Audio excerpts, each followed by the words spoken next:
이 가늠한 여자 이야기는 아마 교회를 다니지 않는 사람들도 아는 분들이 꽤 있을 정도로 유명한 이야기입니다. 여러분들 성경 있잖아요. 성경 제가 몇 번 말씀드린 것 같은데 성경을 역사적 사실로 그런 관점에서 성경을 보지 마시기 바랍니다. 그러니까 진리하고 사실하고 달라요. 특히 이제 과학적 진리하고 또 사회과학적 혹은 인문학적 진리하고 다르거든요. 그런데 이 성경을요, 이 성경을 지금까지 한국 기독교계에서는 미국 근본주의 영향으로 이걸 갖다가 모두 다 사실로 이렇게 말을 했단 말이에요. 그렇죠? 그런데 이건 하나님께서 하늘의 섭리를 드러내시기 위해서 저자들을 픽업하시고 저자들에게 영감을 주어서 쓰게 하신 거예요. 그래서 마태가 이 마태복음을 쓸 때 현장에 있었느냐? 아니라는 거죠. 마태는 마가와 큐 자료라는 것을 보고 마태복음을 썼어요. 그러면 자기가 소설처럼 이걸 창작한 거냐? 예, 창작한 거예요. 그런데 창작을 했지만 영감을 소설가들처럼 자기가 어떤 영감을 얻은 것이 아니라 하나님께서 주신 영감을 가지고 썼다라는 거죠. 그래서 마가복음에는 없는 낳고 기사가 여기 들어가는 거죠. 마가복음을 보고 썼어도. 그렇죠. 그러니까 이걸 historical facts, 역사적 사실로 보느냐, 아니면 성경이 말하고 있는 진리 개념 안에서 이걸 볼 것이냐, 이랬을 때 여러분들 역사적 사실로 보는 건 그렇게 중요한 의미가 없어요. 여러분들 그것이 역사적 사실이 아니더라도 하늘 가치가 있다는 거죠. 하나님께서 그 이야기를 통해서 그 문단을 통해서 전하시고자 하는 그 메시지를 여러분들이 깨달으시면 되는 거거든요. 이 요한복음 8장 지금 이 기사가 어느 성경에는 이렇게 가로쳐져 있어요. 이렇게 가로쳐져 있는 건 성경에 무슨 의미냐 하면 주요 사본에 어느 주요 사본에는 들어져 있지만 어느 주요 사본에는 없다라는 거예요. 성경 원본은 없잖아요. 그렇죠? 성경은 어차피 조금씩 쓰여져 있는 데다가 옛날에 뭐 갈대 펴서 쓰고 뭐 막 이랬으니까 자연스럽게 유실이 되죠. 오래 보관할 수 없으니까. 그것도 지금처럼 책이 아니니까. 그렇죠? 조각으로 돌아다녔으니까. 그래서 나중에 조금 더 발전하고 해서 손으로 핸드라이팅으로 쓴 거 조금씩 분량 늘려가고 했단 말이에요. 그래서 요만한 사본들이 굉장히 많아요. 그리고 나중에 사본들이 모이고 시간이 한참 흘러서 이제 중요한 사본들이 있잖아요. 그 사본을 번역한 거예요. 그런데 그 중요한 사본들, 어느 중요한 사본에는 이 기사가 빠진 겁니다. 가장 큰 거는 에스더서가 전체가 빠져 있는 사본이 있단 말이에요. 전체 다가. 그렇죠. 그러니까 여러분들이 에스더서는 그렇게 취급을 받지 않지만 신학계에서 이렇게 성경에 가로쳐 놓은 거 있잖아요. 가로쳐 놓은 기사를 가지고는 가능한 한 교리를 만들지 않습니다. 성경에 교훈이라고 하는 거. 왜냐하면 주요 사본에 빠져 있으니까. 그래서 믿는 자에게는 능력이 나타난다고 하면서 뱀을 짓기도 하고 하는 그런 부분 있잖아요. 그것도 가로쳐져 있단 말이에요. 근데 그거 가지고 성령교리 만드시는 분이 있죠. 그래서 성령이 임하면 이와 같은 초자연적인 일을 너희들이 할 수 있어 라고 말을 하는 사람들이 그것도 올바른 태도가 아니에요. 가로쳐져 있는 거 가지고 교리를 만들으니까. 그리고 그거는 특별히 또 성령 이야기가 아니라 믿는 자에게 나타나는 일이라고 했으니까 성령 받은 자가 아니라는 거죠. 잘못 알고 있는 건데 이 지금 요한복음 8장 기사도 오늘 읽은 기사가 그래요. 그런데 되게 중요한 사본에 들어져 있으니까 여전히 우리는 여기서 교훈을 캐치를 할 수 있죠. 하늘 교훈을 우리가 배울 수 있다라는 겁니다. 이건 하도 유명한 이야기라서 사실 유명한 이야기 가지고 설교하는 것이 더 어려워요. 여러분 모르는 이야기 갖고는 살짝 이 청중들이 듣는 사람들이 잘 모르니까 이렇게 저렇게 말해도 모르겠지 이런 유혹이 있고 뭐 그렇거든요. 그래서 적당히 빼먹어도 되고 뭐 이런데 다 아는 이야기는요 다 아신단 말이에요. 그래서 사실은 또 다 아는 이야기를 다 아는 이야기 정도로 말하면 졸리잖아요. 그래서 이게 쉬운 일이 아닌데 여러분들 이 요한복음 8장에서 지금 11절까지 읽어드렸는데 여기에서 여러분 제가 먼저 이 말씀을 드릴게요. 여전히 여기에서는 초점을 예수로 잡아야 된다라는 거죠. 예수로. 그래서 가늠한 여자에게 초점을 맞추지 마시기 바랍니다. 가늠한 여자에게. 제가 지금 7장, 8장을 하면서 예수에 대한 미움이 점차 증폭된다라고 말씀을 드렸잖아요. 그래서 7장에 보면 초막절 그 큰 행사가 벌어지고 유대인의 3대 절기 중에 하나 큰 행사가 벌어지는데 예수가 거기를 안 가요. 성전에. 유대인인데 가야 되는데 안 가죠. 안 가고 있다가 중간쯤 되는데 일주일 동안 벌어지는데 중간쯤 될 때 그 성전에 간단 말이에요. 성전에 가서 갑자기 입을 열어서 사람들을 막 가르치기 시작하는 거예요. 그랬을 때 그 사람들이 거기에 있었던 지도자들이 보기에 꼴 같지 않겠죠. 성경을 이 사람들이 많이 안단 말이에요. 서기관이고 제사장이고 뭐 많이 안단 말이에요. 교사니까 바리새인이고. 그런데 많이 아는데 가만히 들어보니까 말하는 것도 말 같지 않아요. 첫째, 예수의 말이 율법적이지 않아요. 둘째, 자기들은 그 절기 있잖아요. 큰 절기란 말이에요. 초막절 절기가. 자기들은 원근 각지에서 모였어요. 정말 열심히 준비했단 말이에요. 이 1년에 한 번 벌어지는 행사에. 그런데 준비에 하나 손봉사도 하지도 않고 그 다음에 막상 행사가 벌어졌는데 6월절 절기가 그 7일 동안 벌어지는 정말 거룩한 일이 벌어졌는데 오지도 않고 그리고 중간쯤 지나서 갑자기 성전에 쳐들어와서는 자기가 막 가르치기 시작하는 거예요. 자리도 내주지도 않았는데. 그렇죠. 그렇게 하니까 굉장히 화가 나겠죠. 이 사람들이. 그렇죠. 특별히 종교 지도자들이 더 화가 났을 거예요. 그래서 막 충돌이 벌어지고 그들의 마음속에 예수에 대한 증오심이 막 증폭이 된단 말이에요. 그래서 죽이고자 막 그런 마음이 막 들었었죠. 그런 거를 우리가 공부를 했어요. 그런데 거기까지만 하고 끝나면 되는데 마저 하는 거예요. 행사가 끝났어요. 초막절 행사가 끝났습니다. 끝났는데 지금 보면 2절에 아침에 다시 성전으로 들어오시니 또 가는 거예요. 또. 그러니까 파장이 있었어요. 성전에 오시니 백성이 다 나오는지라. 예수의 말을 들은 무리들이 가만히 보니까 저 예수의 말이 범상치가 않은 거예요. 그래서 성전에서 그 초막절 절기 행사가 끝났는데 예수가 들어가는 걸 보고 무리가 그 안에 따라 들어가는 거예요. 특별했으니까, 별다르니까. 그렇죠.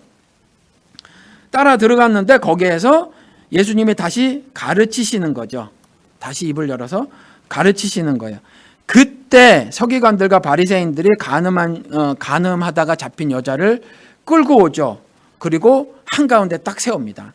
딱 세우고 나서 말을 하는 거죠. 선생이요, 이 여자가 간음하다가 현장에서 잡혔는데 모세의 율법에 따르면, 즉 하나님께서 모세를 통해서 우리에게 주신 그 율법에 따르면 이런 여자들은 돌로 치라, 그렇게 명하고 있습니다. 레위기 20장에 가서 보면 모든 종류의 간음을 다 기록을 해놓고 있어요.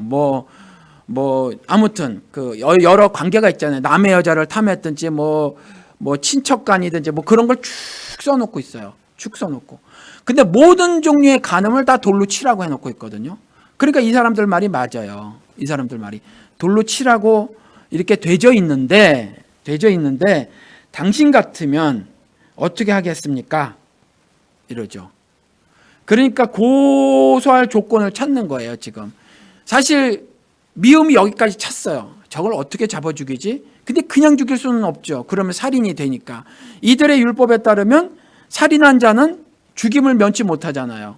그러니까 살인할 수는 없고, 저 예수라는 자가 하느님이 우리에게 주신 그 율법에 어긋나야 한단 말이에요. 그래서 고소할 조건을 찾는 거죠. 그래서 이 사람이 간음을 했는데, 이 여자가 간음을 했는데 하면서 한가운데 세우고, 당신 같으면 어떻게 하겠소? 라고 하는 거예요. 그러니까 지금 이 사람들은, 이 무리는요, 예수님이 지금 성전에 다시 가시고 무리들이 나와서 예수님의 말씀하시는 그 가르치심을 듣고 있는 그 한가운데 갑자기 온 거죠.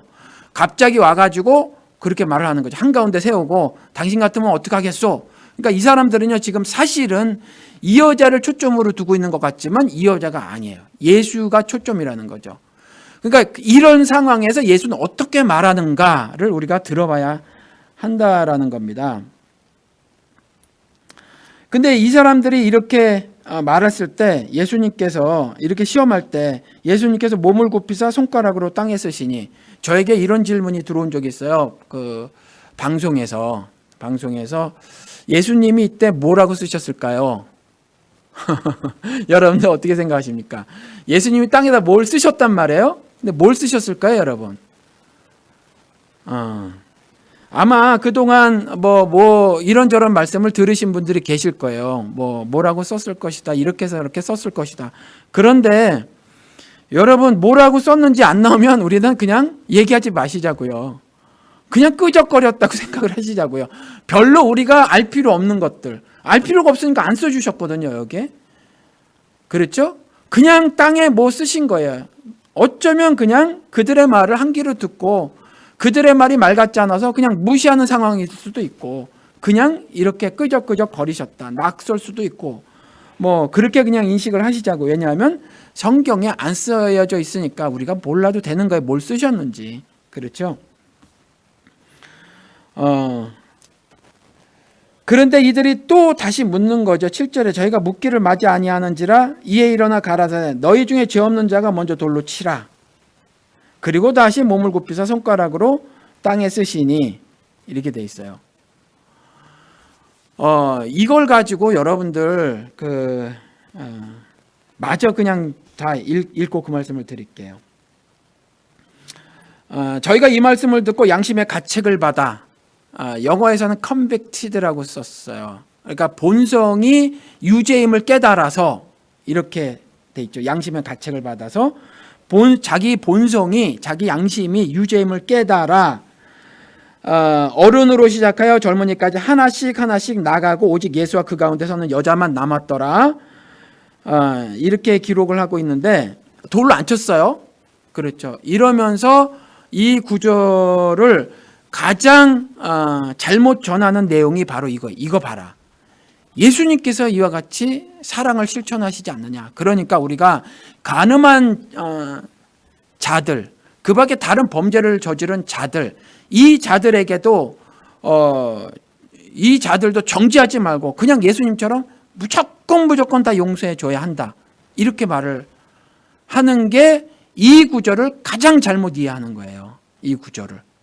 근데 예수님은 실제로 그렇게 하셨으니까 그렇게 해야 되지 않습니까? 라고 하잖아요. 그래서 성경을 통전적으로 봐야 하죠. 성경 전체에. 그렇죠. 그래서 그 메시지가 주고자 하는 그 하늘 섭리만 깨달아야 돼요. 한 이야기에, 한 문단에 성경 전체 이야기를 다 담아놓지 못하는 경우가 굉장히 많이 있단 말이에요. 그러니까 이 구절을 통해서 11절까지를 통해서는 하시고자 하시는 그 말씀만 우리가 취해야지, 기독교 교훈, 교리에 모두 다를 여기에 적용시켜서 이해하려고 하면 문제가 발생된단 말이에요. 그렇죠. 그러니까 이걸 보면 예를 들어서 여러분 어렵게 생각하시는 것 중에 하나가 뭐냐 하면 하나님이 자비의 하나님이냐 공의의 하나님이냐. 그렇잖아요. 하나님이 자비의 사랑의 하나님이십니까? 아니면 공의의 하나님이십니까? 정말 작은 부분 하나 우리가 상상도 못해요. 우리 다 알고 있는 거 있어요. 다 알고 있는 거. 제가 그 노아 홍수 얘기 여러 차례 말씀을 드렸지만 모두 다 적극적으로 간음하고 뭐 음란 저지르고 우상 숭배 했는지 안 했는지 사실 우리 몰라요. 어떤 사람은 순해서 잘 드러내는 성격이 아니어서 쫄래쫄래 그냥 따라가고 적극적으로 죄 안 진 사람도 있는데 그 물로 다 쓸어버리시는 심판을 하셨단 말이에요. 그렇죠? 엘리야 사건 때도 마찬가지죠. 엘리야를 통해서 누가 참신인가 그랬을 때 하느님, 여호와 하나님 당신이 참신이 아닙니다 이러지 않았어요. 바알과 아세라와 그 다음에 여호와 하나님 그 사이에서 그냥 머뭇머뭇거렸어요. 머뭇머뭇. 그런데 다 버리신단 말이에요. 그렇죠. 살벌해요. 그렇죠? 뭐 이런 경우들. 그러니까 이런 걸 보면 정말 작은 일인데 그렇게 말씀하신단 말이에요. 오늘 같은 이 본문도 뭐라고 말씀하셨냐면 사실은 마태복음 5장에 가서 보면요. 여자를 보고 음욕을 품는 자는 이미 간음한 거다 이렇게 말을 해요. 여자를 보고 음욕을 품기만 해도 간음하다고 했는데 간음한 범죄를 저질렀다고 한 건데 그러면 그 간음했다고 하는 범죄는 하나님이 주신 율법을 통해서 보면 돌로 쳐 죽이는 형벌을 받는 거란 말이에요. 그러니까 죽임을 당한다고 하는 것은 구약은 그림자고 모형이니까 그 죽임을 당하는 형벌은 뭐죠? 영원한 죽음을 모형으로 제시를 하고 있는 거죠. 구약의 그 죽임을 당하는 거, 사형 당하는 거는요. 그러니까 영원 지옥 형벌을 당하는 거를 말하고 있는 거거든요. 간음 범죄는. 그렇잖아요. 그런데 여자를 보고 음욕만 품어도 간음한 죄라고 하는데 실제로 간음한 여자에 대해서는 이와 같이 이중적인 태도를 보인단 말이에요. 그렇죠. 그러니까 자신이 말씀하신 공의의 하나님 그걸 생각을 해보면 도무지 받아들일 수 없는 이야기. 조금 더 성경을 찾아보면 여러분들 아모스서를 통해서는요. 호세아 선지자를 통해서는 심판도 말씀하시고 돌이키면 내가 안아줄 거야. 그러니까 내 백성이 아니지만 내 백성이라 해주마라고 하는 메시지를 전하시죠. 그래서 그 호세와 고멜 이야기를 말씀하신단 말이에요. 심판 이야기도 하시지만 근데 아모스는 굉장히 냉정해요. 아모스는. 그래서 1장에 가서 보면 너희의 서너 가지 죄, 3, 40가지도 아니에요. 겨우 서너 가지 죄로 인해서 그 서너 가지가 뭔가 이렇게 밝혀놓고도 계시지만 어느 경우는 제대로 뚜렷하게 뭐 그렇게 밝히시지도 않는데 서너 가지 죄로 인해서 그 벌을 돌이키지 아니하리니 겨우 서너 가지 죄 때문에 내가 너희들에게 줄 형벌을 안 돌이키겠다. 반드시 그 벌을 내리겠다고 하면서 그 궁궐들을 다 살라버리고 그 거민들을 끊어내버리리라. 나와 관계를 끊어내겠다는 거죠. 내 백성 안 삼겠다는 거예요. 그리고 남은 자 모두가 멸망하리라. 그 다음에 죽을 것이라. 그러니까 다 동일한 말이에요. 사실은. 그렇죠. 다 멸망시켜버릴 것이다 라는 말씀을 겨우 서너 가지 죄 때문에 그렇게 말씀하신단 말이에요. 그리고 그 아모스 3장 2절에 가서 보면 내가 그런 죄 때문에 내가 너희 모든 죄악을 너희에게 보응하리라 이렇게 놨어요.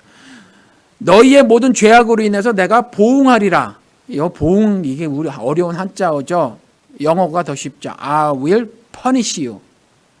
그렇죠. punish란 말 아시죠?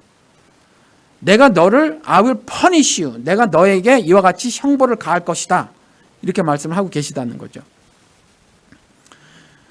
또 그 이사야서에 가서 보면 여러분 제가 원죄 뭐 이런 거 말을 할 때 이 말씀을 잠깐 말씀을 드렸는데 45장에 가서 보면 나는 빛도 짓고 어둠도 창조하며 평안도 짓고 환란도 창조하나니 나는 여호와라 이 모든 일을 행하시는 자니라 하였노라. 여기에서 어둠이 darkness란 말이에요. 그리고 어디 성경에 보면 evil로 번역이 돼 있어요. 그래서 하나님이 죄도 창조하셨네 이렇게 하지만 이건 문학적인 것으로 이해를 하셔라라고 말씀을 드렸죠. 그래서 하나님 죄를 창조하시지 않고 이 모든 일을 행하는 자라는 것, 그 다음 구절이 나는 여호와라 이 모든 일을 행하는 자니라라고 말씀하신 것처럼 이 모든 것들이 그 하나님 주권 하에 하나님 손바닥 안에 들어져 있는 일이다라는 거지 악까지 그분이 만드신 거에 대한 근거 구절로 사용하시면 안 된다라는 거죠. 그때 이 말씀을 드렸어요. 그래서 45장 7절에 그 말씀이고 45장 8절에 하늘이여 위로부터 공의를 뿌리며 구름이여 의를 부를지어다 땅이여 열려서 구원을 싹트게 하고 공의도 함께 움돋게 할지어다 이렇게 말했는데 이것도 영어가 훨씬 문학적이에요. 그러니까 의의 비를 내릴 것이며 멋지죠. 하늘이여 의의 비를 내릴 것이며 여기 보니까 그렇게 되어 있어요. NIV는 You heavens above rain down righteousness 더 아름답게 표현이 되어 있어요. 그리고 구름아 shower it down 그 의를 샤워도 비죠. 근데 막 쏟아지는 소나기 같은 거 아니죠. 그래서 구름아 이와 같이 의를 땅에 내릴지어다 이렇게 말하고 그 다음 땅이요 땅이여 그 땅을 열어서 Let salvation spring up 구원을 꽃필지어다 이렇게 말해. 아니 구원이 spring up 이렇게 spring water 있잖아요. 그 spring up 할지어다. 여기 싹트게라고 해놨군요. 그렇게 할지어다. 그리고 또 의를 자라게 할지어다.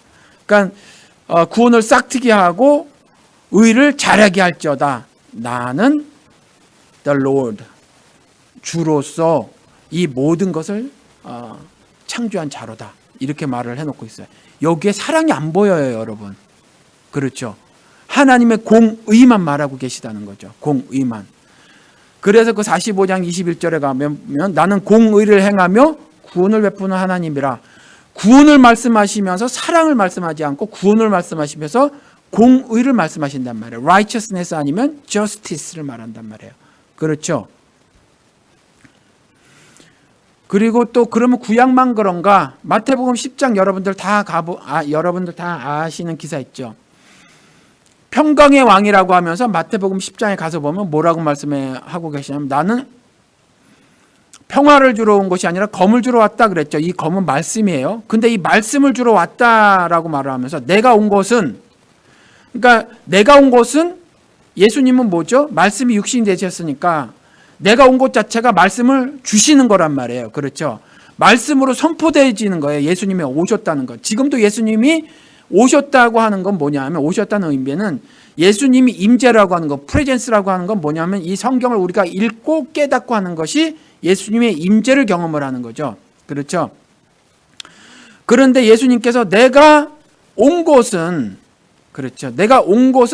평화를 주러 온 것이 아니라 검을 주러 왔는데 가족들 간에 서로 불화하게 하러 왔다라는 거죠. 사랑하게 하러 왔다가 아니에요. 불화하게 왔다. 그러니까 뭐든지 성경 구절은 제가 처음에 말씀을 드린 것처럼 그거 하나만 빼서 성경 전체를 통해서 하나님이 주시고자 하는 그 섭리 모두를 파악하실 수 없어요. 그러니까 그 말씀을 하셨을 때 하시고자 하는 그 의도만 우리가 알아야 해요. 그러면 예수님은 평화를 주러 오신 분이 아닙니까? 맞잖아요. 그러면 이 말씀을 통해서 주시고자 하는 그것만 파악을 하는 거란 말이죠.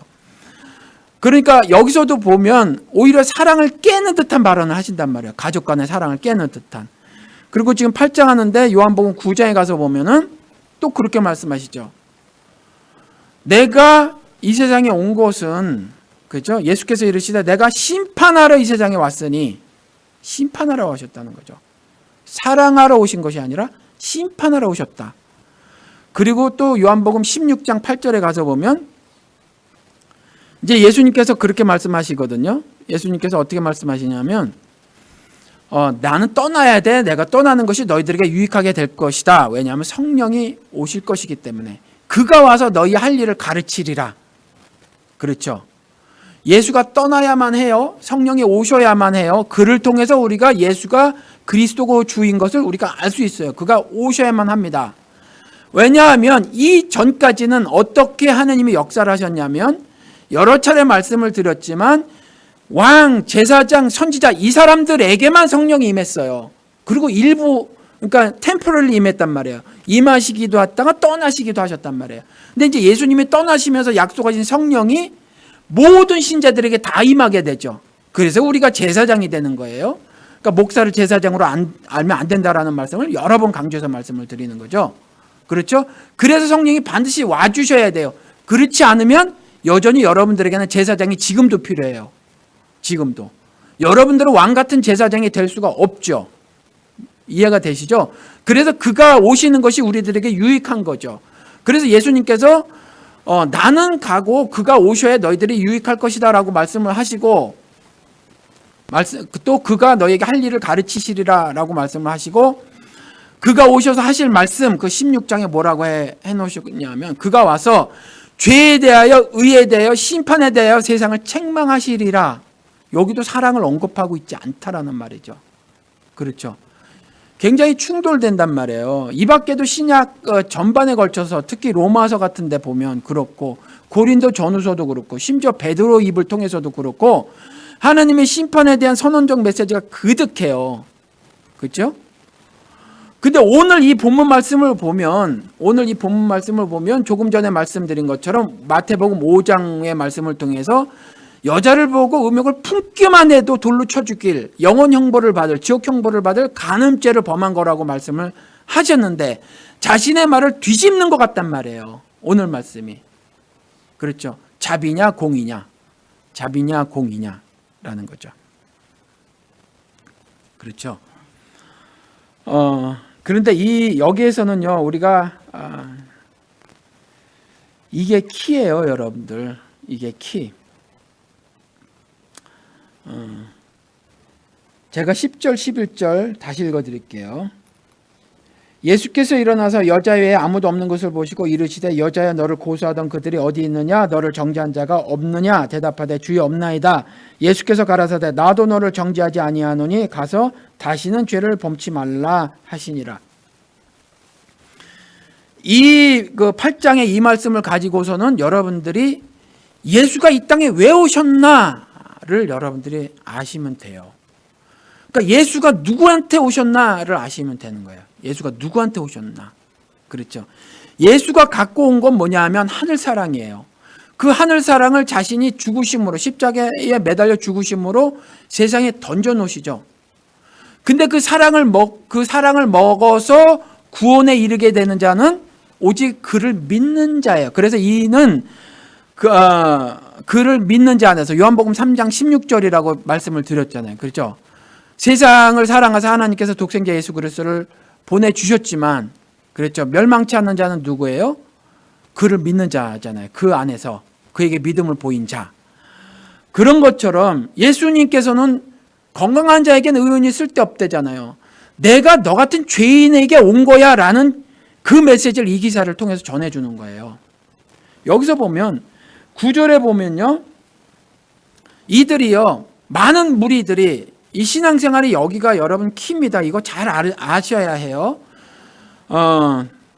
이 사람들이 전부 다 자신들의 유죄임을 자신의 본성이 깨달았어요.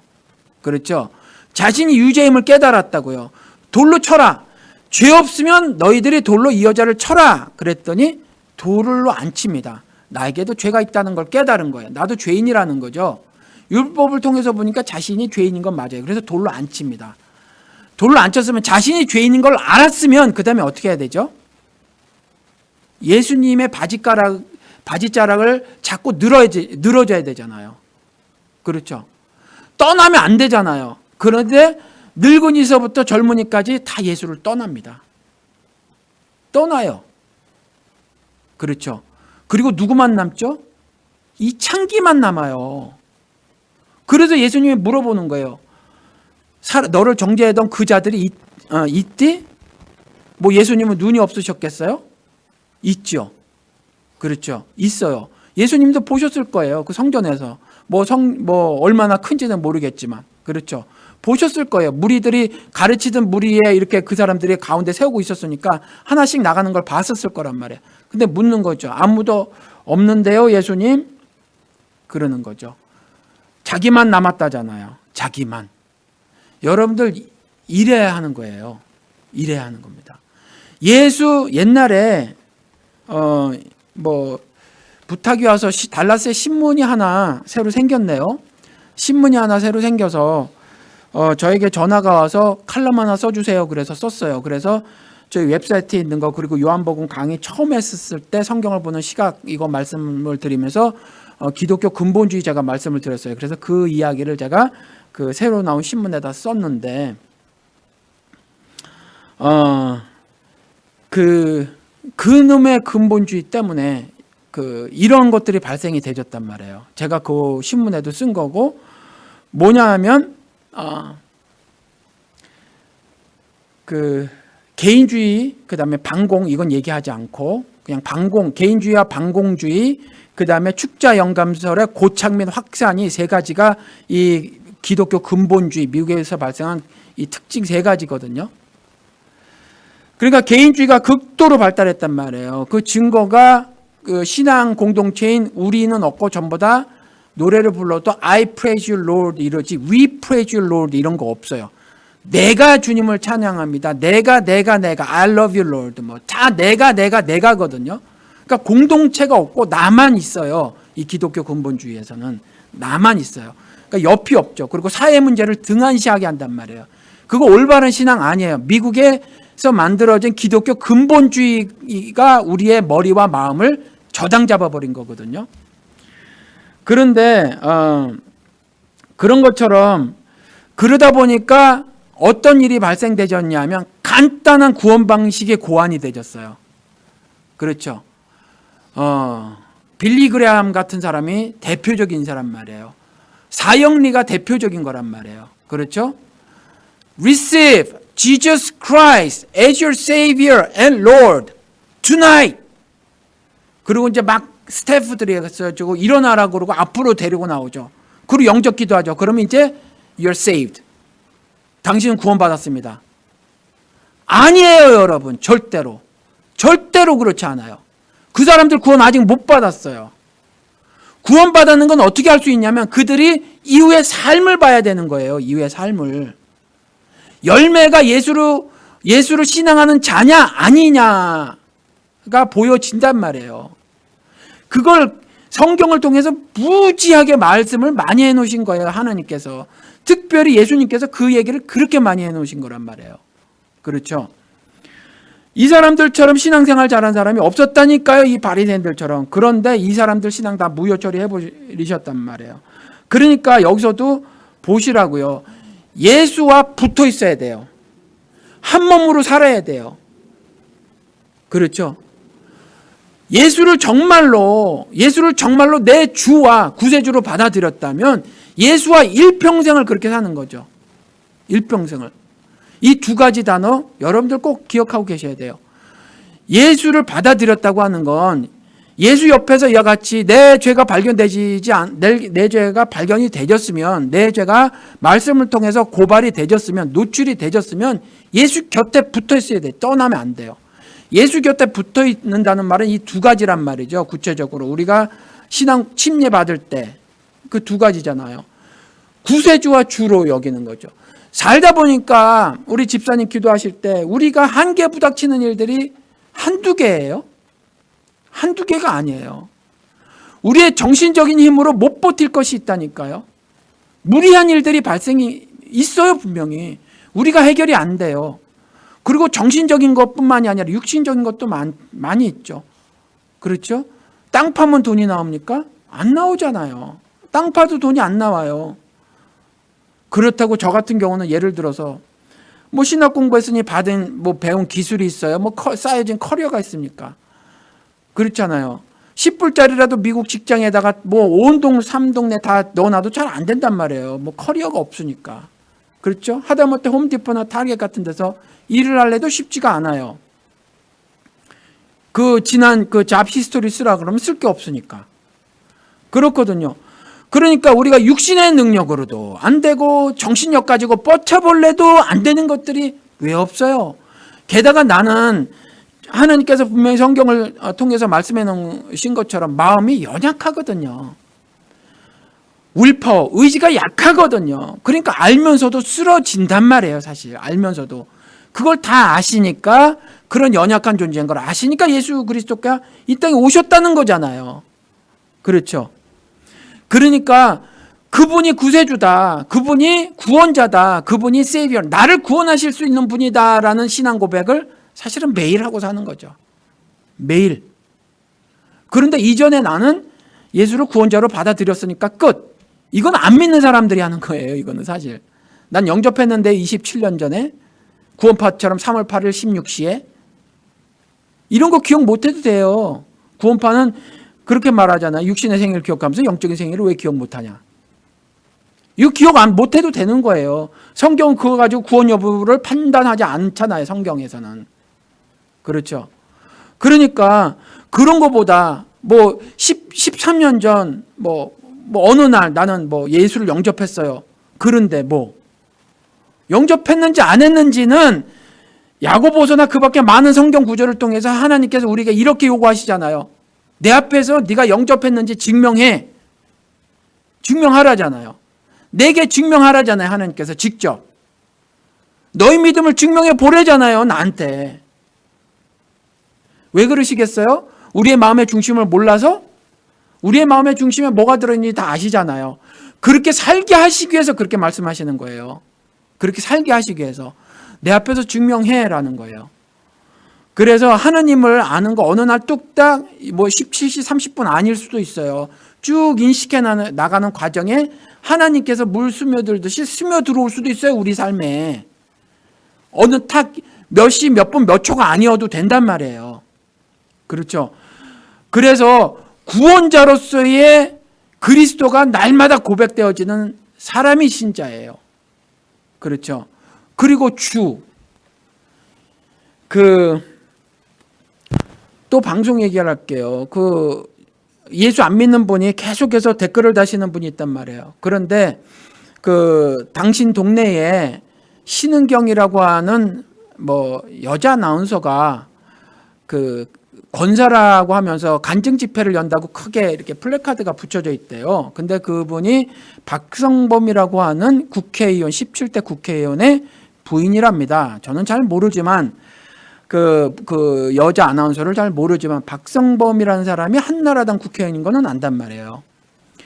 그런데 아무튼 그렇다고 해서 부인까지 어떤 색채냐, 정치적인 색채 그런 건 모르지만 아무튼지 그래서 이분 얘기가 간증은 도대체 뭐며 회개는 뭡니까? 이렇게 물어왔어요. 그래서 이분이 그래도 나름 공부를 하셨던 분 같아요. 저보다 나이가 좀 더 한두 살이라도 더 위신 것 같은데 성경도 그동안 어떤 이야기들을 주고받으면서 지금까지의 지식을 다 덜어놓고 성경을 읽어보세요. 그랬더니 그 충고를 따르겠습니다. 그러고 이렇게 하시고 그러신 분인데 원어까지 보신단 말이에요. 헬라어 원어까지. 그래서 찾아보니까 회개라는 뜻이 생각을 바꾸다, 영어로 쓰셨더라고요. 그 다음에 돌이키다 이런 뜻이 있다는데요. 정확하게 성경의 근거는 어떻습니까? 이렇게 물어보시더라고요. 근데 아시지만 회개라는 신학적 토픽은 설명이 길잖아요. 근데 거기에 짧게 하니까 다 못 써서 그냥 간단하게 몇 가지 예만 들어서 말씀을 드렸어요. 그래요, 맞습니다. 생각을 바꾸는 겁니다. 예를 들면 하면서 말씀을 드렸죠.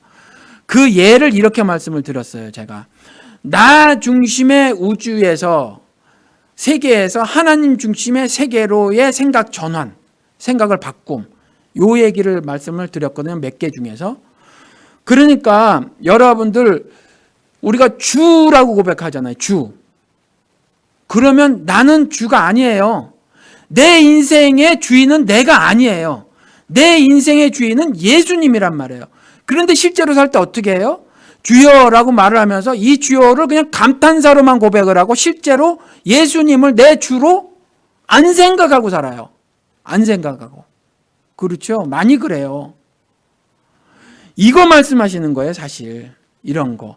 지금 7장서부터 물론 그 앞서부터지만 계속해서 자신들 나름대로 최고의 신앙생활을 했다는 사람들이거든요. 그렇죠? 지금 7장에서도 보시지만 초막절이라는 자신들의 그 절기에 원근각지에서 모든 준비를 다 해가지고 올라와서 하루 종일 드리는 제사를 7일 혹은 8일을 드렸단 말이에요. 굉장한 걸 한 거예요. 그렇죠. 굉장한 걸 한 거예요. 그러니까 그런데 그렇게 하는 거 아니라는 거죠. 왜요? 그거 너희들 나를 주로 하는 게 아니라는 거예요. 나를 주로. 너희들이 너희들의 삶의 주인으로 알고 있는 거야 라고 말을 하는 거예요. 예수님께서. 그렇죠? 요한복음 2장 나온 그 기사도 동일하잖아요. 주의 성전을 섬기는 열심히 나를 삼켰도다 하는 말씀을 제자들이 기억해냈잖아요. 우리가 뭔가 열심히 신앙생활을 하는데 예수를 먹어버린다니까요. 예수를 주로 알지 않고 살아가는 거예요. 여러분들의 삶의 주인이 누구십니까? 실제로 살아가면서. 말씀이 이해가 되지든지 안 되지든지 간에 철로역정 몇 주 전에 말씀을 드렸지만 저기에 문이 안 보여요. 그런데 희미하게 빛이 보인단 말이죠. 희미하게 빛이 보이는 게 뭐예요? 이 말씀을 다 깨닫지 못하는 거죠. 근데 희미하게 빛은 보여요. 이게 하늘 것인 거는 안다는 거죠, 우리가. 그러면 그 빛으로 나아가는 거죠. 성육신 하신, 말씀으로 오신 그렇죠. 말씀으로 오신 그 예수 그리스도 방향으로 가는 거죠, 우리가. 그 믿음은 이해가 안 돼도 복종해야 하잖아요. 이해가 안 돼도 따라 사는 걸 예수를 주로 알고 사는 거죠. 내 생각엔 못해요. 내 생각엔 미워할 수밖에 없다니까요. 내 생각에는 무관심할 수밖에 없어요. 내 생각엔 세상이 가르쳐 놓은 세대의 가르침대로 교회도 바라볼 수가 밖에 없어요. 내 삶에 필요한 여러 가지 도덕들이나 여기서 캐치하는 것으로 우리가 그걸 하늘복음으로 알 수밖에 없어요. 근데 그렇게 하지 말라 그러면 구원이 가난과 질병으로부터의 해방이 아니라 죄로부터의 해방이다라고 말하면 거기에 올인해야 돼요, 우리가. 내 삶을 돌아보니 죄가 없을까? 내가 살아보니 말씀대로 말씀에 기록된 대로 살지 못하는 부분이 없을까를 늘 영적으로 깨어있어서 살펴보아야 하지. 내가 육신적으로 가난해졌거나 아니면 몸이 아파졌거나 아니면 어느 날 인생의 반전이 일어나서 가난하게 살게 되었는데 굉장히 부자가 되었다거나, 그렇죠? 이런 것들은 여러분들에게 큰 의미가 있는 게 아니란 말이에요. 그건 안 믿는 사람들 사이에서도 다 벌어지잖아요. 그렇죠? 한국의 드라마 쓰는 작가들이 다 여자라서 그런지 모르지만 대부분 남자들을 그려놓은 게 돈 많고 잘생겼는데 재벌 아들들 대개. 그렇죠? 마음도 착해요. 그런데 여자가 갑자기 신데렐라 되는 이야기들이 많잖아요. 여자들이 써서 그래요. 남성을 그렇게 그려놓는 거죠. 그렇죠? 그런 것처럼 인생 반전 같은 거 있잖아요. 육신적인 인생의 반전 같은 거. 그게 여러분 하늘 섭리가 드러나는 게 아니에요, 여러분. 결코. 내가 죄 중에 빠졌는데 의롭게 만들어주시는 하나님의 은혜 있잖아요. 그렇죠? 그거 말씀하시는 게 이 성경 전체는. 근데 구약의 수많은 역사적 사건들이나 인물들의 삶들이 기록되어 있잖아요. 그거는 그림자고 모형으로 그것을 통해서 하늘 섭리를 말씀하시고자 하는 거죠. 그래서 부에 처하든 비천에 처하든 상관없이 이건 어떤 상황에 처하든 이 말이거든요. 40일 금식, 인생 살다 보니까 끔찍한 내가 경험을 하게 된단 말이에요. 맞닥뜨리게 돼요. 그러한 상황 속에서라도 하늘의 일체의 비밀을 깨달아서 하나님 입으로부터 나오는 모든 말씀으로 살 것이라. 문은 안 보이지만 가보면 거기 문이 있다니까요.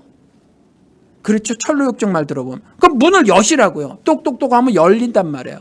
근데 그 문을 열어보면 지난주에 말씀드린 것처럼 영화에서 나오는 것처럼 확 빛이 나는 게 아니라 딱 열어봤더니 뭐예요? 이쪽은 절벽인데 이쪽은 낭떠러지고 좁고 협착한 길이에요. 좁고 협착한 길. 근데 그게 의의 길이라는 거예요. 의의 길.